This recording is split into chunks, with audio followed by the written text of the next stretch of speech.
Fala galera, beleza? Aqui é o Wagner Rambo do WR Kits Channel e este é mais um vídeo do nosso curso de eletrônica para iniciantes. Você já pensou em utilizar um capacitor para sensor de temperatura? Eu vou mostrar no vídeo de hoje, tenho certeza que vai ser bem útil para aplicações em seus projetos. Deixa aquele like, se inscreva no canal, e esse vídeo é um oferecimento da Rindak Componentes, rindakcomponentes.com.br, invista em componentes e a Rindak tem em seu DNA esse amor pela eletrônica.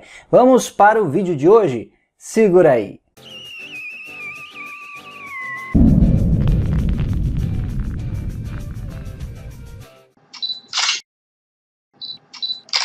Chegou a hora de desenvolver placas de circuito impresso a nível profissional com o Altium Designer. O Altium tem mais de 35 anos de existência e você pode baixar agora mesmo a versão Trial do Altium, que é exclusiva para você, assinante WR Kits. O link está aqui na descrição. Você vai fazer simulações, desenhar esquemáticos, traçar o layout de circuito impresso, análise em 3D, e a integração com a Octopart para você pesquisar componentes durante o desenvolvimento, otimizando bastante o seu trabalho. Altium Designer, baixe agora mesmo, o link está na descrição. Na aula de hoje nós vamos aproveitar a característica dos capacitores cerâmicos que muitas vezes é indesejável, que é a variação de capacitância desse dispositivo com a temperatura. Vamos medir a capacitância desse cara aqui, então eu vou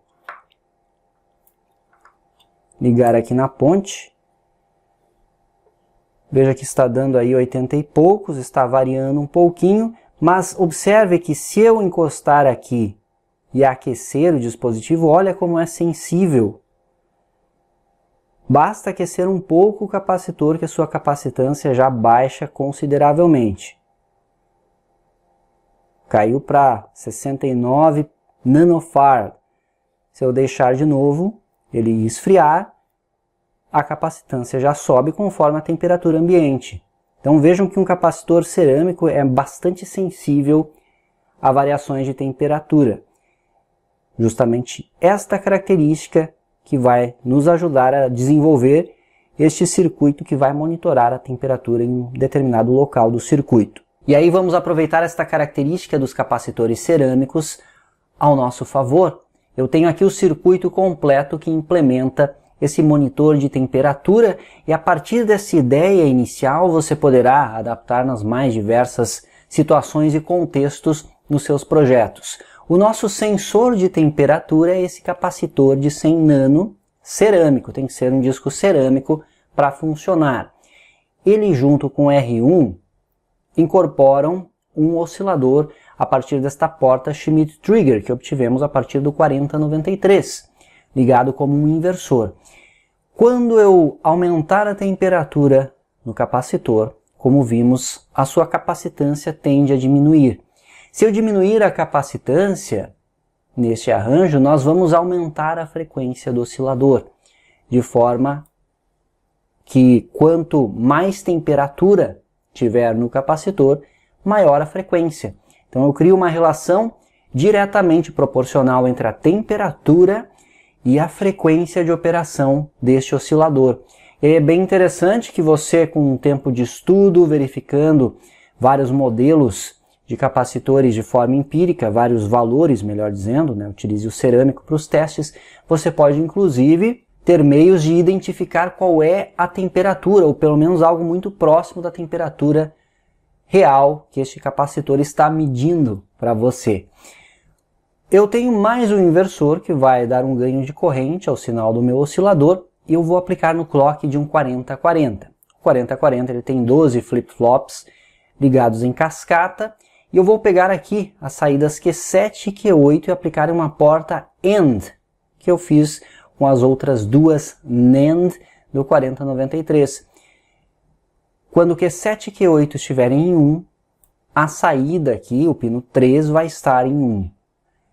E eu vou criar um sinal pulsado. Pulsado que está em sincronismo com o oscilador. Significa que quanto maior a frequência, maior também a frequência destes pulsos na saída aqui desta AND. Entendeu? Quanto menor a frequência, menor. Com isso eu posso conectar aqui na saída um LED, por exemplo, eu vou ver o LED piscando. Quanto mais frequente as piscadas deste LED, maior a temperatura no capacitor. Só que hoje, para um implemento mais legal para mostrar na prática, eu conectei um buzzer contínuo de 5 volts, que está aqui sendo acionado por Q1, que é um transistor NPN.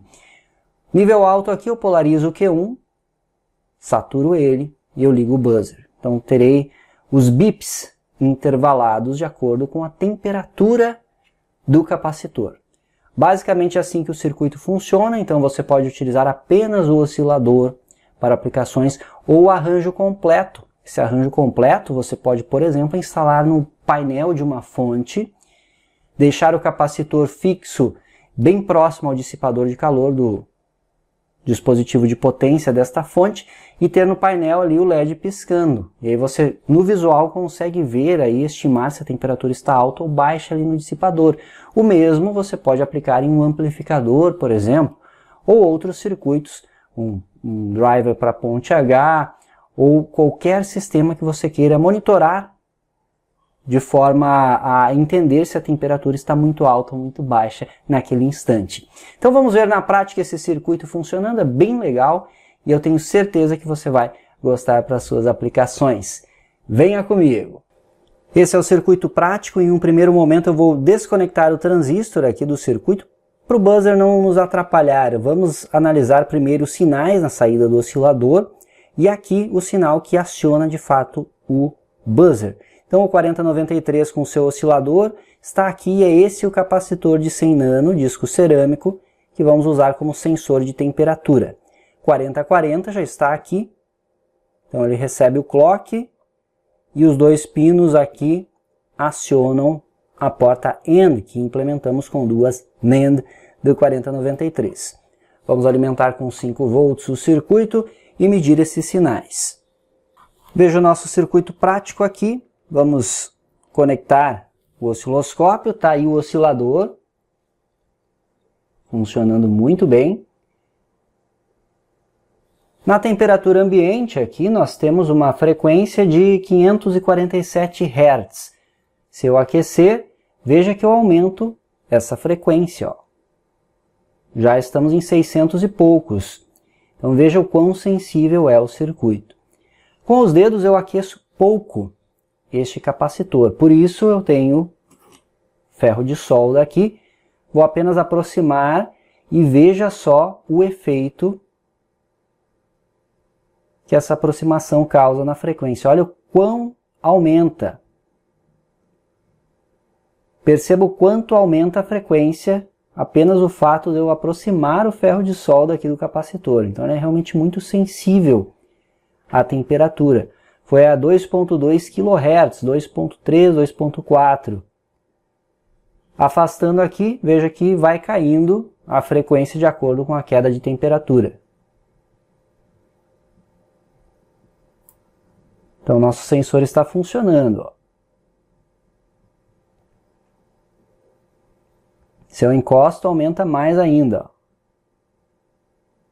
Passou de 3 kHz. Legal demais! E o mesmo efeito ocorre na saída pulsada, que vai acionar o seu LED ou o buzzer, que é o nosso caso aqui. Aí estão os pulsos, que estão em sincronismo com o oscilador. Observe que tem uma frequência com que estes pulsos ocorrem. E se eu aquecer aqui, essa frequência aumenta. Tal como vimos no aumento de frequência do oscilador, pois ele está em sincronismo com o oscilador. E é basicamente assim que funciona o nosso sensor. Agora vamos conectar o buzzer e ver funcionando com o som. Ligando o transistor. Está aí, buzzer sendo acionado, os bips ocorrendo. Aquecendo com os dedos eu não consigo verificar muito bem, mas imagine que o seu capacitor está em um dissipador de calor que vai aí aquecer 50, 60 graus, 80, 100, dependendo do circuito. Então você conseguirá ver um LED piscando, ou então o próprio buzzer aqui. Veja que a frequência aumenta, ó.